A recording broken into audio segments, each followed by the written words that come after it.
Olá, assinante do canal 14 da NET. Estamos no ar com mais uma edição do programa Visão Geral. E hoje eu conto com a participação do nosso amigo, Dr. Degmar Pereira. Seja bem-vindo, Dr. Degmar Pereira. Obrigado, Eliane. Obrigado, José Augusto, pelo convite. Um prazer para mim estar aqui novamente com vocês. Prazer é todo nosso. E também contamos com a presença do nosso amigo de sempre, que vai ser o entrevistador, José Augusto. Como vai você, José Augusto? Tudo bem, Eliana, o jornalista Eliane, doutor Degmar Pereira. Ele que é advogado, que é consultor jurídico, servidor do Ministério do Trabalho. E o nosso programa de hoje vai abordar um tema importantíssimo, até porque num país onde se tem 14 milhões, aproximadamente, 14 milhões de desempregados, eu tenho certeza que o tema, em determinados momentos, ele será extremamente polêmico. O que muda para os bancários, doutor, em relação a esse projeto dos bancos abrirem aos sábados? Então, Zé Augusto, os bancários são proibidos de funcionar. Os bancos são proibidos de funcionar aos sábados, a não ser os caixas eletrônicos, né? Sábados e domingos. A medida provisória do governo agora autoriza os bancos a funcionarem aos sábados. Então, teriam que ter expedientes bancários nos sábados. Os trabalhadores iriam trabalhar, os trabalhadores bancários aos sábados, e a população poderia ser atendida aos sábados. Isso está na medida provisória. A gente sabe que existe uma ampla discussão ainda dentro do Congresso, mas já é uma alteração que o governo traz de maneira positiva para atender o cidadão. Quem perde, quem ganha com isso? Bem, a princípio, existe uma força do segmento bancário para tentar impedir isso, né? Até porque eles não querem... É um corporativismo, como sempre. Sim, existe esse corporativismo, essa defesa do direito dos bancários de não trabalhar aos sábados. A gente vai ver como vai ficar essa discussão dentro do Congresso, né? Mas realmente, para a população, isso seria uma coisa positiva, né? Visto que muitos trabalham durante a semana, não tem tempo de ir ao banco no horário de expediente, então seria mais uma cobertura para a população.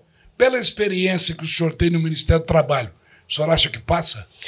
Bem, pela experiência que eu tenho no Ministério e um pouco de experiência política, eu acredito que não deva passar dentro do Congresso. É uma medida muito polêmica e a gente sabe da força que tem o segmento bancário no país, né? Seria uma medida populista? Não creio numa medida populista, não. Acho que seria uma medida que atende os anseios da população mesmo. Assim, a priori, a gente poderia entender que seria uma medida salutar, né? Justamente, porque a medida populista, ela visa o interesse da população, mas sem pensar na logística daquilo ali, né? A medida populista, ela visa agradar a população sem pensar nas consequências daquilo. E a consequência hoje de se abrir um banco aos sábados é ínfima, né? Para a população seria uma coisa muito positiva e não traria consequências drásticas a médio e longo prazo. Os banqueiros já se pronunciaram a respeito ou estão caladinhos, na moita, como é que é? Eu ainda não vi nenhum pronunciamento de banqueiros, mas eu acredito que eles não devem estar insatisfeitos, não, né? Isso eu acho que é uma medida que atravessa a população, atende a população, atende os anseios da população, essa palavra que eu queria dizer, atende os anseios da população e atrai mais pessoas para o banco, mais clientes para o banco, né? O interessante, doutor Degmar, periodicamente a gente tem acesso aos balanços bancários e os lucros são estratosféricos. O banqueiro não podia reclamar, não, né? Jamais. Ali, porque assim, pensando por um lado, igual o senhor colocou, ele poderia pensar nos custos disso, né? Porque o banco fechado ao sábado, você tem menos custo de energia, né? E outros custos. Então, o custo poderia aumentar um pouco.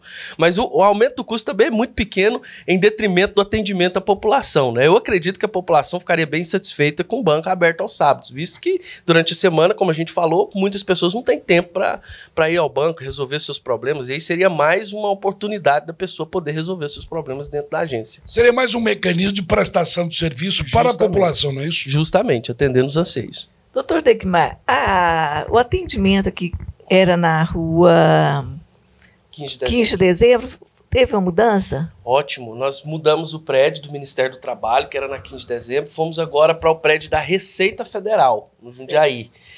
Me desculpa, eu não lembro o nome da rua, Receita.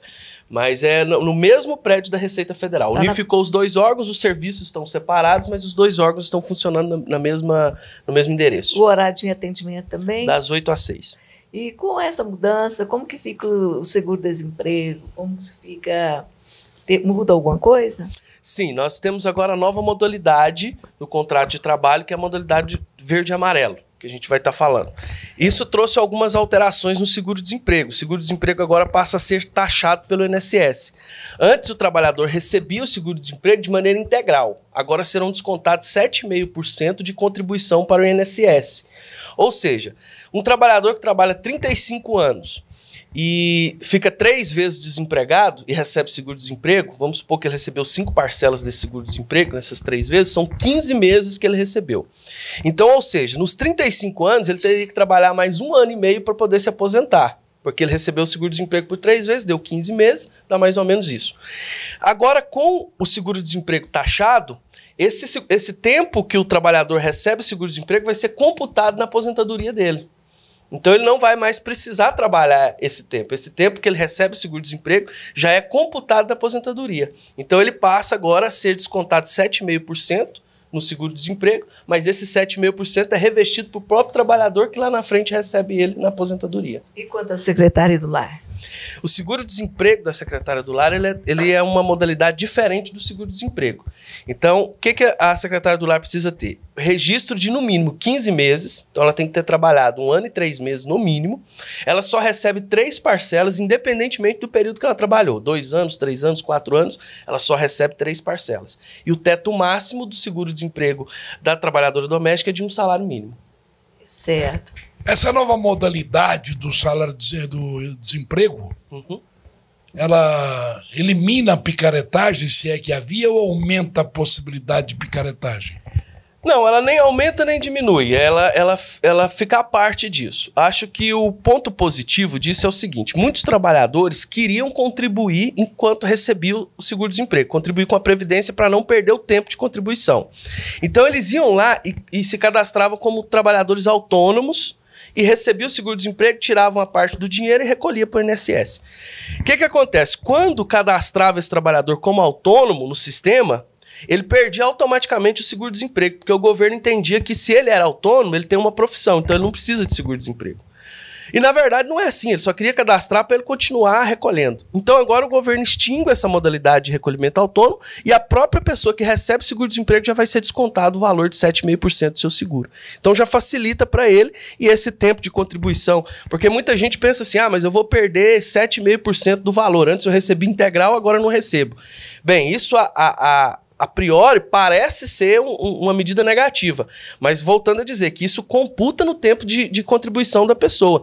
Então, se ela recebeu ali 15 ou 20 meses durante a vida dela seguro-desemprego, esses 20 meses já estão computados para a aposentadoria dela. Então, a longo prazo, isso é benefício para o trabalhador. Na sua opinião, você acha que foi bom ou ruim para o trabalhador? É benéfico para o trabalhador, com certeza. Eu usei uma terminologia meio pesada, falei em picaretagem. O Ministério do Trabalho conseguiu detectar alguma coisa nesse sentido durante os anos passados, até hoje, por exemplo? Com certeza, com certeza. Eu fui superintendente do Ministério do Trabalho de 2016 a 2017, 2018, desculpa, de 2016 a 2018. Nós tivemos a aplicação do programa do antifraude no Ministério do Trabalho. O antifraude funcionou por 8 meses e nós conseguimos economizar R$1 bilhão em fraude do sistema de seguro-desemprego, em 8 meses de funcionamento dele. Então as fraudes, elas existem e acontecem com frequência. Qual a frequência, assim, qual a mais frequente de todas? Você pode citar algumas pra gente? Olha, tem a clonagem do cartão cidadão. Então eles clonam o cartão cidadão do trabalhador que vai receber o seguro-desemprego e vai na frente dele e saca o dinheiro. E como fica depois? Aí esse trabalhador tem que ir à agência do Ministério do Trabalho, nós vamos montar um processo administrativo que chama negativo de recebimento, onde ele vai comprovar que não recebeu esse dinheiro. Certo. As próprias agências da Caixa Econômica, elas buscam as câmeras das agências para provar que o trabalhador não recebeu. Uma vez provado, aí o governo paga esse trabalhador novamente. Só que aí o governo fica lesado, né? Que paga 2 vezes. Paga por que roubou e paga porque tem direito de verdade. Né? Essa é uma das modalidades. Isso tem cadastramento, duplicação de PIS. Então você tem um PIS, você vai receber o seguro-desemprego. Eles pegam o número do seu PIS e cadastram no nome de outra pessoa e a pessoa recebe no seu lugar. Então são várias modalidades, né? Infelizmente, pessoas ruins, elas têm uma capacidade muito grande de planejar as coisas. Então a gente monta uma coisa que pega eles já montam um novo sistema. Mas aí o Ministério do Trabalho está sempre atrás disso. É o que roubou o prêmio Nobel para ele, é? Não, o que roubou cadeia para ele. Não, deixa eu te falar, doutor Degmar. Esse pessoal que, por exemplo, o trabalhador que trabalha com aquele contrato no Estado, tem um contrato determinado, por tempo determinado. Ele tem direito a PIS, esses negócios todos? Não, ele não tem direito a PIS porque não há informação de RAIS. Certo. Todo órgão governamental não informa a RAIS. A RAIS é a Relação Anual de Informações Sociais. Os órgãos públicos não são obrigados a alimentar a RAIS. Mesmo sendo cadastrado pela CLT, mesmo sendo cadastrado. Mesmo? Por ser órgão público ou empregador, sendo órgão público, ele é desobrigado desse cadastramento. Por isso o trabalhador não tem direito ao PIS, ao abono salarial. Certo. Nós estamos entrevistando o doutor Degmar do Ministério do Trabalho. Uma pergunta meio complicada agora. A médio e longo prazo, o que é que se faz com os 14 milhões de desempregados? Isso, o governo editou agora a medida provisória que foi chamado Contrato de Trabalho Verde e Amarelo, já para tentar atender aos anseios dessa população desempregada. Segundo o estudo do governo, 26% dos desempregados estão na faixa etária entre 18 e 29 anos. Por isso que o governo criou essa modalidade do contrato de trabalho para atender os anseios dessa parte da população que é hoje a mais afetada com o desemprego. O que o governo fez? Extinguiu uma série de encargos trabalhistas na contratação de trabalhadores entre idade de 18 a 29 anos. Então ele extinguiu a contribuição do INSS patronal, que é de 20% sobre o contrato, extinguiu a contribuição do Sistema S de 0,3%, o salário educação de 2,5%, extinguiu também o FGTS, que era de 8%, passa a ser apenas de 2%, então um desconto de 6%. Somando isso tudo, um contrato de trabalho hoje de um jovem, nessa modalidade de contrato de trabalho verde e amarelo, teria 30% menos de encargo do que um trabalhador normal. Então, é uma desoneração bastante significante. Isso fomenta a contratação de trabalhadores hoje por parte das empresas que têm os anseios e demandas. É um número expressivo e substancial. Como é que será que o empresário recebeu isso, doutor? Bem, o empresário recebeu com bastante satisfação. Porém, a medida provisória, ela já tem vigência, né? Uma vez editada uma medida provisória, ela já está em vigência. Porém, o contrato, a modalidade, só se inicia de 1º de janeiro de 2020 e vai até 31 de dezembro de 2022. O que a gente pede é para que o empregador não contrate antes da votação da medida provisória. Isso é uma opinião pessoal minha, porque muitas coisas podem ser mudadas ao longo da votação no Congresso.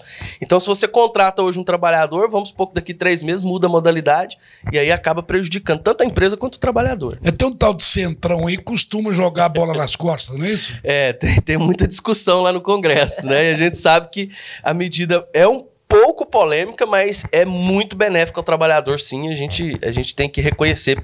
Como o senhor disse, 30% é um número muito expressivo. 30% de redução de encargos. A gente sabe que um trabalhador hoje, ele quase custa o dobro daquilo que ele é contratado. Então, se ele é contratado por R$1.000, ele custa quase R$2.000 para a empresa. Então, hoje, ele contratado por 1.000, ele estaria ali custando 1.700 mais ou menos, né? É uma redução muito significativa. É quase um terço, né? Justamente, quase um terço daquilo que se gasta com o trabalhador que está sendo agora descontado. Uma pergunta fora da... Não sei fora aqui do nosso contexto aqui, o José Augusto, sobre política. Como você está vendo a administração hoje federal? A administração, eu vejo com bons olhos. Existe uma vontade muito grande do governo de resolver os problemas da população. A gente vê que existem erros, existem acertos, como em qualquer governo, mas a gente tem que apoiar aquilo que está sendo feito de maneira benéfica, principalmente ao trabalhador, à população de maneira geral, e reconhecer também os esforços do governo de tentar diminuir essa taxa de desemprego. O país ele teve um pico do desemprego. Quando fui superintendente do Ministério do Trabalho, nós lutamos muito contra essa questão do desemprego no estado de Goiás, e nós ficamos em Goiás, na época que eu fui superintendente, apenas por 3 meses com índice negativo de geração de emprego. O restante dos meses, mesmo o país estando numa deflação, no momento onde estava demitindo pessoas, o estado de Goiás avançava em crescimento de vagas de emprego. Então eu acho louvável a atitude do governo de tentar aí de formas esporádicas, mas de formas contundentes, a tentar abaixar essa taxa de desemprego no nosso país, que hoje é o maior problema que a gente tem. E quanto à administração estadual, o que você está achando? Eu também vejo com bastante bons olhos. O governo Caiado ele tem feito uma parceria muito grande com o segmento de trabalhadores. Tem tido aí um começo muito difícil, né? Enquanto os outros estados também, vários estados estão com problemas econômicos. Então tem tido um começo muito difícil. A gente tem que dar tempo para isso, mas vejo que grandes avanços já foram feitos. E acho muito louvável também a atitude do governo agora de endurecer com a Enel, né? Porque a gente tem visto que a população do estado de Goiás tem sofrido muito com a falta de energia. Eu falo como pessoa própria que eu tive um problema contra a Enel. Estou com um processo contra a Enel, são 3 talão de energia, minha energia vem R$250, vem 3 talão com mais de R$1.500, cada talão. Então eu tive que processar a Enel. É um flagrante erro da empresa, mas que ela não quer admitir. Eu tive que entrar com uma ação, porque eles cortaram a minha energia por falta de pagamento de um talão, cada talão no valor de R$1.500. Então eu acho louvável a atitude do governo de endurecer e de realmente... O endurecimento do governo não é político, é um endurecimento que a população quer, que a população precisa. A população tem reclamado e o governo tem se posicionado ao lado da população. Que inclusive a gente viu aí nos comentários, né? A GR deu uma multa agora altíssima, né? 60 milhões de reais. Então, porque justamente. Por danos, né? Que tem causado. Só te corrigindo, foi a ANEL, né? Não, foi a GR, não? Eu acho que foi a ANEL. Foi a ANEL. Foi a ANEL que deu a multa. Mas aí eu só te corrigi por um seguinte, porque a ANEL é a Agência Nacional de Regulação da Energia Elétrica. É a Saneago que faz parte da... Então, olha para você ver que interessante. A ANEL fez uma devassa no serviço da Enel e descobriu que aplicou essa multa porque realmente descobriu que o serviço não está sendo bem prestado. Então houve uma auditoria ali dentro que foi realmente constatado o fato. Então não é algo que o governo está fazendo simplesmente para, vamos supor assim, para espremer a empresa, nada disso. É algo que a população tem reclamado e que uma agência nacional de regulação identificou o problema. Certo. É muito interessante que não precisava nem ter auditoria, né? Só sair na zona rural, por exemplo, para ver o que é que o produtor rural, principalmente aquele que tem lá um resfriador de leite, quantos litros de leite ele já não perdeu. E aí o ressarcimento é difícil. Circula notícias de que o governo estadual vai tentar promover, encampar a Enel. Quer dizer, precisa analisar com muito critério isso aí, eu não sei até que ponto seria bom. Justamente. É chegado agora ao final do ano, doutor, e a gente vê as contratações temporárias. Qual o benéfico depois lá na frente? Recolhe INSS, FGTS, tudo isso aí, como é que é? Recolhe tudo, INSS, FGTS. A gente tem 2 modalidades do contrato temporário. Muitas empresas optam por fazer o contrato de experiência, visto que o temporário é um pouco mais burocrático. Então, as modalidades é praticamente a mesma, os direitos são os mesmos. O que a gente acha bastante interessante é que isso reduz um pouco a taxa de desemprego do nosso país, gera-se realmente, fomenta-se muitas vagas de emprego. Associado a isso, a gente tem agora, como a gente está falando, o contrato de trabalho verde e amarelo a partir de 1º de janeiro. Então, essas pessoas que entrarem agora na modalidade temporária poderão continuar na empresa, visto com essa redução da taxa de índice que o governo está reduzindo agora no contrato de trabalho verde e amarelo, né? Então, além de ele entrar como temporário, ele ainda tem a possibilidade de permanecer devido ao desconto de tributação que o governo está dando na contratação. Eu só queria que o senhor enfatizasse para o telespectador da NET, o senhor já falou, mas eu queria que o senhor, por gentileza, repetisse, como é que vai funcionar esse contrato verde e amarelo? Isso, é um contrato para jovens de 18 a 29 anos, que é a taxa que o governo identificou como 26% da população desempregada estão nessa faixa etária. Então o trabalhador ele vai ser contratado como um funcionário normal, ele só não pode receber mais de 1,5 salário. O teto máximo de recebimento é 1,5 salário. O FGTS dele vai ser de 2%. Recolhido.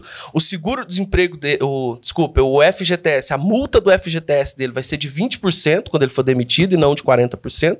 E o governo, então, abre mão de diversas taxas que eram recolhidas. 20% do INSS patronal, 0,3% do recolhimento do Sistema S, 2,5% do salário educação, tem mais 0,2% do INCRA. Eu sei que são várias taxas que o governo está abrindo mão que geram uma economia de quase 30% no custo de contratação. contratação. Então, são jovens de 18 a 29 anos que vão receber até um salário mínimo e meio e terão aí 2% de FGTS recolhido e uma multa de 20% quando for demitido. Mas é um belíssimo incentivo, não é, doutor? Muito bom, é muito bom o incentivo mesmo. Muita gente está falando assim, mas o trabalhador está perdendo direito.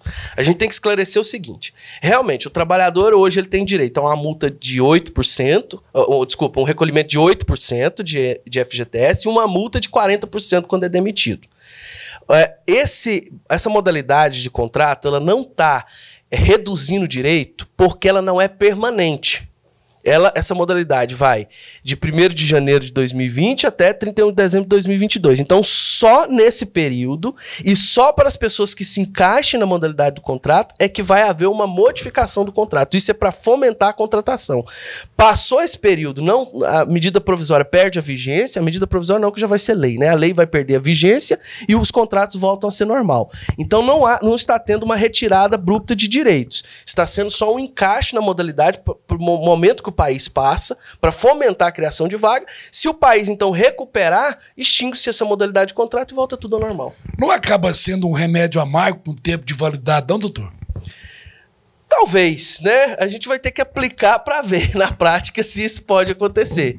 Mas eu acho, igual eu falo, eu acho louvável. A atitude do governo é uma atitude bruta, drástica, em todos os sentidos.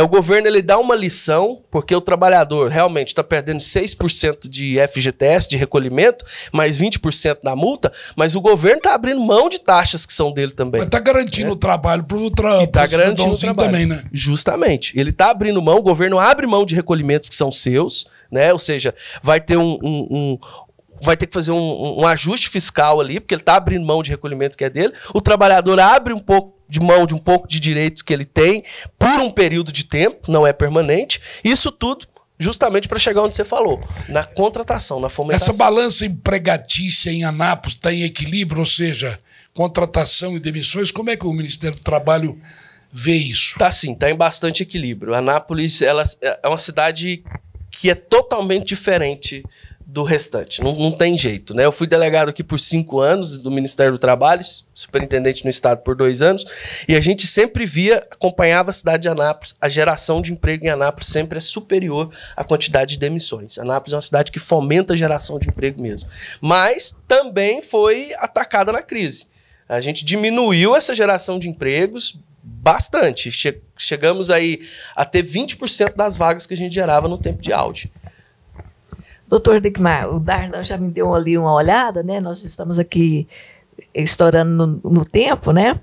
Eu vou deixar para você fazer as considerações finais para os nossos assinantes da NET. Quero agradecer a entrevista, agradecer a vocês por terem me recebido aqui, nos colocar à disposição, enquanto Ministério do Trabalho, para atender o trabalhador, a população.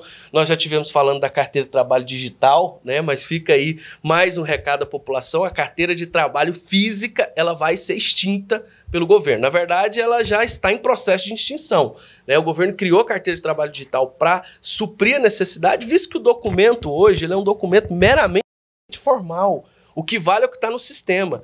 Então é um custo de confecção da carteira de trabalho muito alto para um documento que é só para você apresentar, às vezes, uma loja que você vai comprar alguma coisa. Então não tem necessidade. Hoje estamos na era digital, o governo então cria a carteira de trabalho digital para essa população cliente no Play Store ou no iOS para quem tem iPhone. Baixe a carteira de trabalho digital e já comece a usá-la. Lá vai ter todos os dados de contrato de trabalho, de salário do trabalhador, tudo vai estar lá. Modernidade tecnológica. Justamente, redução de custos para o governo federal. Agradeço a você, assinante da NET, pela sua audiência qualificada. Estamos aqui amanhã no mesmo horário. Você fica agora com o apoio cultural do programa Visão Geral.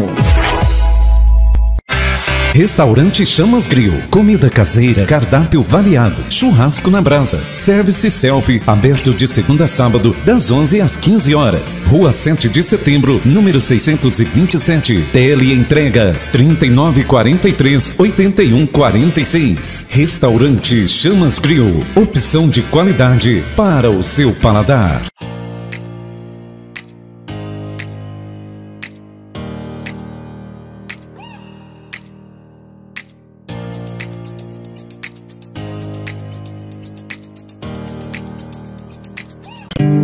A água mineral natural Cristaliza pH 7.35 é extremamente pura e cercada de qualidade. É de paladar leve e revigorante. Entre em contato com o distribuidor. Fone 62 33 13 81 56 ou fale com Vilmar 62 9 92 88 81 78. Água é vida.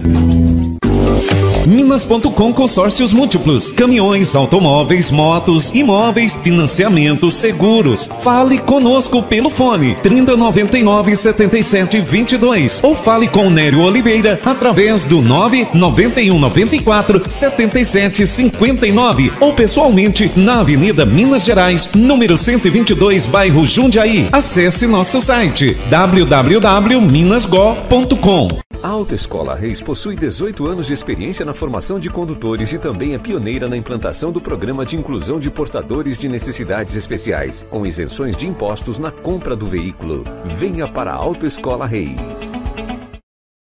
Via Amazonas Pizzaria e Pub, o melhor da gastronomia napolina, unido em um único lugar. Pizzas, massas preparadas a seu gosto, pratos à la carte, tira-gosto e bebidas em geral. Agora estamos oferecendo também serviço de buffet de massas e pizzas. Via Amazonas para seu evento. Contato pelo nosso WhatsApp 99314 0450. Bicicleta, saúde e qualidade de vida andam juntos. Nesse Dia das Crianças, não perca tempo. Vá na Agência Batista e faça sua criança feliz. Lá você encontra lindas bicicletas, acessórios para a segurança do seu filho e muito mais. Sua bike sai montada e revisada. Agência Batista, Avenida Goiás, número 563, Setor Central. Fone 3324 2378. WhatsApp 99408 1028. Agência Batista, a loja líder no ramo de bicicletas.